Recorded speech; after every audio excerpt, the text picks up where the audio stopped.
नमस्कार, मी गिरिजाताई. तुमचं तुम्ही बघा, आमचं आम्ही बघतो. आमचं आम्ही बघा, तुमचं तुम्ही बघतो. या न्यूज रिपोर्टर मध्ये तुमचं स्वागत आहे. आता पाऊस पडतोय आणि पावसात जर वीज पडत असेल तर या विजेची 4 लक्षणं मी तुम्हाला सांगते. जर तुम्ही झाडाखाली उभे असाल आणि जर तुमची अशी लांबडी केस असतील तर ती एका सेकंदात जळून राख होती. दुसरा मुद्दा, जर तोच माणूस झाडाखाली उभा राहिलेला असेल आणि त्याच्या अंगावरती ना असे काटे येतील आणि काटे आल्यावरती परत त्या काट्यांचं काय होईल हे आम्ही सांगू शकत नाही.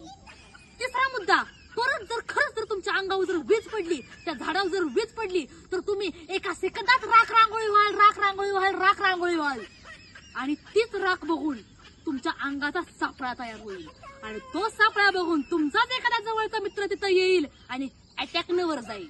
त्यामुळे ही 4 गोष्टी आणि ही 4 लक्षणे तुमच्या नक्की लक्षात राहू द्या. तर धन्यवाद. तुमचं तुम्ही बघा, आम्ही आमचा आम्ही बघा, नाही आमचा आम्ही बघा, तुमचं तुम्ही बघा.